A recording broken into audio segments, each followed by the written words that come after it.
안녕하세요. 의사와 한의사를 동시에 통증 마스터 통마 이인환 성형외과 의사지만 실버 버튼을 원하는 예비 실버 버튼 이주환입니다. 저희가 오랜만에 돌아왔는데요. 그동안 잘 지내셨나요? 네, 너무 바빠서 제 구독자분들께도 오랜만에 인사드리네요. 오늘은 오랜만에 돌아온 만큼 흥미로운 주제를 준비했는데요. 바로 한의학과 의학의 마취에 관한 이야기입니다. 마취. 네, 마취의 역사와 논란, 궁금증까지 알아보는 시간을 가질 테니 영상이 궁금하신 분들은 끝까지 시청해주세요.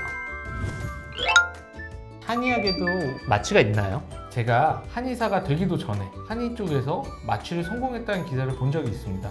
1972년, 1973년, 1976년에 경희대 한방병원에서 침술 마취를 하고 맹장수술, 발치술, 제왕절개를 했다는 기록이 있습니다. 그 후로는 기록이나 기사가 없는 걸로 보아 더 이상 시도하고 있는 것 같지는 않습니다. 정말 그렇다면은 저도 그냥 침 놓고 수술하고 싶네요. 침 이렇게 3개 톡 놓고 코 수술하겠습니다. 3개로는 안 되겠죠. 의사분은 살면서 마취 당해보신 적이 있으실 텐데 어떠셨나요? 저는 사실 수술을 받아본 적이 초등학교 때 포경 수술밖에 없어요.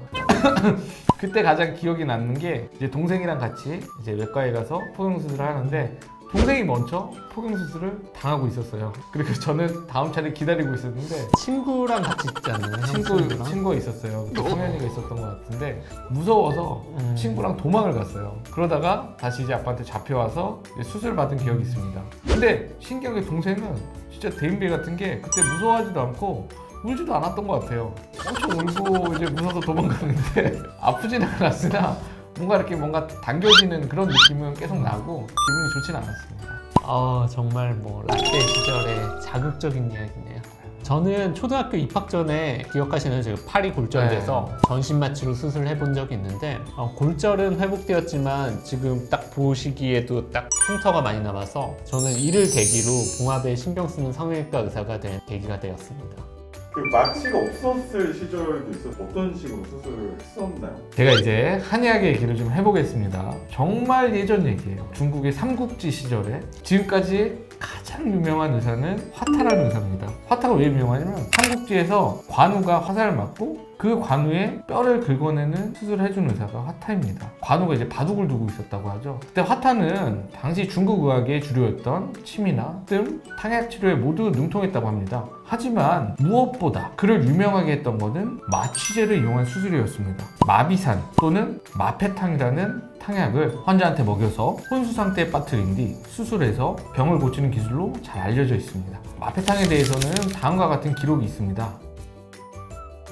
사실 마비산과 마페탄의 성분이 무엇인지 정확히 전해지고 있지는 않아요. 과학자들이 가장 먼저 주목한 것은 바로 대마입니다.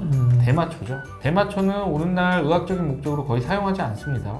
약효는 불확실한 반면에 사고력 저하, 현실감 상실, 망상, 흥분, 주의력 저하, 시간과 공간의 지각력 감퇴, 시각 및 운동신경의 장애 등의 부작용이 있기 때문이죠. 그 다음에 다음으로는 양금화라는 게 이제 마비산의 주성분이라고 추측이 되고 있습니다.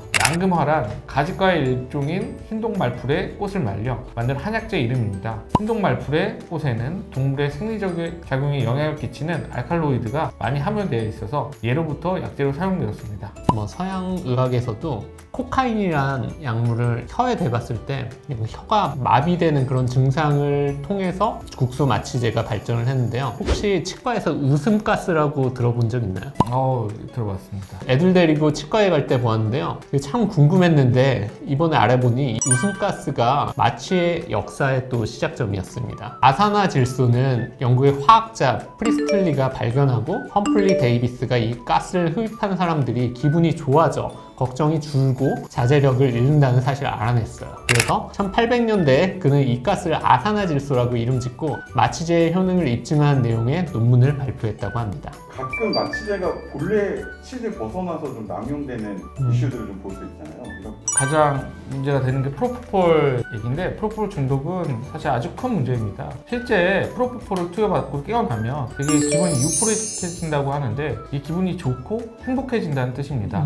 하지만 이게 중독이 돼서 반복적으로 맞다 보면 깨어나지 못하고 사망에 이르는 경우도 종종 보이죠.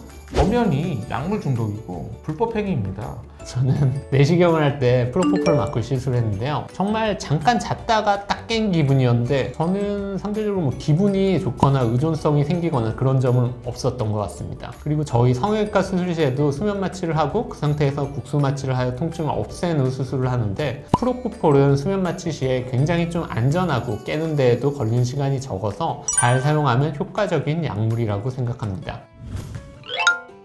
네, 어떠셨나요? 저는 한의학의 마취는 잘 몰랐는데 이번 기회로 새로운 지식을 알게 되었네요. 네, 많은 분들이 마취 전에 못 깨어날 걱정하시는데, 사실 전문의가 올바른 방법으로 안전한 곳에서 마취를 진행한다면 걱정하실 필요가 없습니다. 맞아요. 저희 병원에서도 안전한 방법으로 마취를 진행하고 있습니다. 많은 분들이 본인이 마취되는지도 모르고 꿀잠 자고 술하고 일어나세요. 오늘 영상이 유익하셨다면 만관부 됐다고 부탁드립니다. 앞으로 다양한 컨텐츠로 찾아올 테니 기대해주세요. 지금까지 통증 마스터 이인환, 예비 실버 버튼 이지환이었습니다. 감사합니다. 감사합니다.